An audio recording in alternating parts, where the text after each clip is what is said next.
ನಮಸ್ತೆ ಎವ್ರಿವನ್, ನಾನು ನಿಮ್ಮ ಡಾಕ್ಟರ್ ಮನೋಜ್. ನೀವು ನಿನ್ನೆ ವಿಡಿಯೋ ನೋಡಿದ್ರಿ ಅನ್ಸುತ್ತೆ. ಯಾವ ರೀತಿ ನಾವು ಯಾವ ತಪ್ಪು ಮಾಡಿದರೆ ನಮ್ಮ ಮೊಣಕಾಲು ನೋವು ಅತಿ ಹೆಚ್ಚೇ ಆಗ್ತಾ ಹೋಗ್ತದೆ, ಸೊ ಯಾವುದನ್ನ ನಾವು ಪಾಲಿಸ್ಬೇಕಂತ ನಿಮಗೆ ಸಂಕ್ಷಿಪ್ತವಾಗಿ ಹೇಳ್ತಾ ಹೋಗಿದ್ದೀನಿ.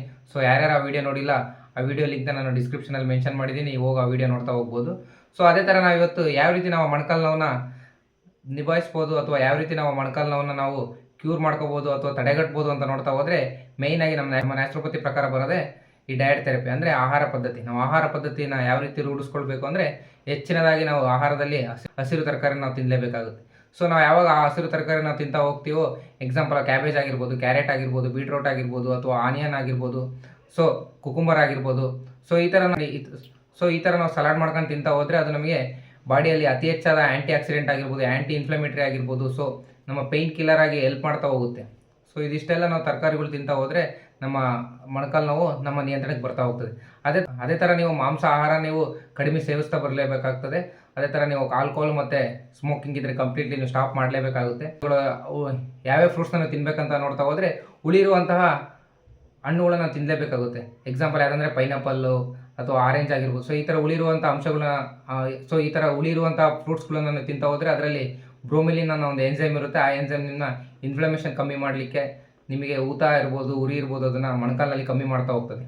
ಸೊ ಈ ಥರ ನೀವು ತಿಂತಾ ಹೋಗಬೇಕು. ಅದೇ ಥರ ನೀವು ಗಾರ್ಲಿಕ್, ನಿಮ್ಮ ಊಟದಲ್ಲಿ ಗಾರ್ಲಿಕ್ ಅಂದರೆ ಬೆಳ್ಳುಳ್ಳಿನ ನೀವು ಅತಿ ಹೆಚ್ಚು ಬಳಸ್ತಾ ಹೋದರೆ, ಯಾವ ರೀತಿ ನೀವು ಪೇಯ್ನ್ ಕಿಲ್ಲರ್ ನುಂಗ್ತಾ ಹೋಗ್ತೀರೋ ಅದೇ ಥರ ನಿಮ್ಮ ಮೊಣಕಾಲು ನೋವು ಕಡಿಮೆ ಆಗ್ತಾ ಹೋಗ್ತದೆ. ಸೊ ಅದೇ ಥರ ನೀವು ನೀರು, ಅತಿ ಹೆಚ್ಚು ನೀರು ಕುಡಿಬೇಕು. ಬಟ್ ಯಾವ ಥರ ನೀವು ನೀರು ಕುಡಿಬೇಕು ಅಂದರೆ, ನೀವು ಈ ತಾಮ್ರದ ವೆಸಲ್ಸಲ್ಲಿ ಯೂಸ್ ಮಾಡಿರೋಂಥ ನೀರು ಕುಡಿತಾ ಹೋಗಬೇಕು. ಸೊ ಯಾಕಂದರೆ ನಿಮ್ಮ ಕಾಪರ್ ವಾಟರಲ್ಲಿ ಅಬ್ಸರ್ವ್ ಆಗಿ ಅದು ನಿಮ್ಮ ಬೋನ್ ಡೆನ್ಸಿಟಿನ ಇಂಪ್ರೂವ್ ಮಾಡೋಕ್ಕೆ ಹೆಲ್ಪ್ ಮಾಡ್ತಾ ಹೋಗ್ತದೆ. ಸೊ ಅದೇ ಥರ ನೀವು ಬ್ಲ್ಯಾಕ್ ಸಿಸಮ್ ಸೀಡ್ಸ್ ಅಂದರೆ ನೀವು ಕರಿ ಎಳ್ಳನ್ನ ರಾತ್ರಿ ಹೊತ್ತು ನೆನಿಟ್ಟು ಬೆಳಿಗ್ಗೆ ತಿಂತಾ ಹೋದರೆ ಅದರಲ್ಲಿರುವ ಕಾಪರ್ ಆಗಿರ್ಬೋದು, ಕ್ಯಾಲ್ಸಿಯಂ ಆಗಿರ್ಬೋದು, ಜಿಂಕ್ ಆಗಿರ್ಬೋದು, ಸೊ ಇದೇನು ಮಾಡ್ತಾ ಹೋಗುತ್ತೆ ಅಂದರೆ ನಿಮ್ಮ ಬೋನ್ ರೀಜನ್ರೇಷನ್ಗೆ ಹೆಲ್ಪ್ ಮಾಡ್ತಾ ಹೋಗ್ತದೆ. ಅದೇ ಥರ ನಿಮ್ಮ ಬೋನ್ನ ಸವಕಳಿನ ಕಡಿಮೆ ಮಾಡ್ತಾ ಹೋಗ್ತದೆ. ಸೊ ಇದಿಷ್ಟು ನಾವು ಡಯಟ್ ಥೆರಪಿಯಲ್ಲಿ ನೋಡ್ತಾ ಹೋದರೆ, ನಮ್ಮ ನ್ಯಾಚುರೋಪತಿ ಚಿಕಿತ್ಸೆಯಲ್ಲಿ ಇನ್ನೊಂದು ಬರ್ತದೆ, ಅದೇ ನಮ್ಮ ಜಲ ಚಿಕಿತ್ಸೆ ಅಂದರೆ ಹೈಡ್ರೋಥೆರಪಿಯಲ್ಲಿ ಮೇಯ್ನಾಗಿ ನೀವು ಆಲ್ಮಂಡ್ ಫುಡ್ ಬಾತ್ನ ನೀವು ತಗೊಳ್ತಾ ಹೋಗ್ಬೋದು. ಅಂದರೆ ಬಿಸಿನೀರಲ್ಲಿ 2 ಕೈಗಳು ಮತ್ತು 2 ಕಾಲುಗಳನ್ನ ನೀವು ಇಡ್ತಾ ಹೋದರೆ ಅದರಲ್ಲಿ ನಿಮ್ಮ ಬ್ಲಡ್ ಸರ್ಕ್ಯುಲೇಷನ್ ಇಂಪ್ರೂವ್ ಆಗಿ ನಿಮ್ಮ ಮೊಣಕಾಲು ನೋವು ಕಡಿಮೆ ಆಗ್ತಾ ಹೋಗ್ತದೆ.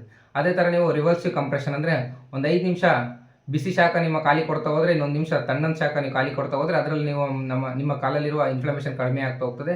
ಅದರಲ್ಲಿ ಬ್ಲಡ್ ಸರ್ಕ್ಯುಲೇಷನ್ ಇಂಪ್ರೂವ್ ಆಗ್ತಾ ಹೋಗ್ತದೆ ನಿಮ್ಮ ಕಾಲಲ್ಲಿ. ಅದೇ ಥರ ನೀವು ನಮ್ಮಲ್ಲಿ ನೀ ಪ್ಯಾಕ್ ಅಂತ ಬರ್ತದೆ, ಅದೇ ಥರ ನೀವು ಗಾರ್ಲಿಕ್ ಪ್ಯಾಕ್ ಅಂತ ಬರ್ತದೆ, ಅದೇ ಥರ ನೀವು ಮಸ್ಟರ್ಡ್ ಪ್ಯಾಕ್ ಅಂತ, ಸಾಸಿವೆ ಎಣ್ಣೆ ಪಟ್ಟಿ ಅಂತ ಬರ್ತದೆ. ಸೊ ಇದೆಲ್ಲ ನೀವು ನ್ಯಾಚುರಲಿ ಬಳಸ್ತಾ ಹೋದರೆ ನಿಮ್ಮ ಮೊಣಕಾಲು ನೋವು ನಿಮ್ಮ ನಿಯಂತ್ರಣಕ್ಕೆ ಬರ್ತಾ ಹೋಗ್ತದೆ.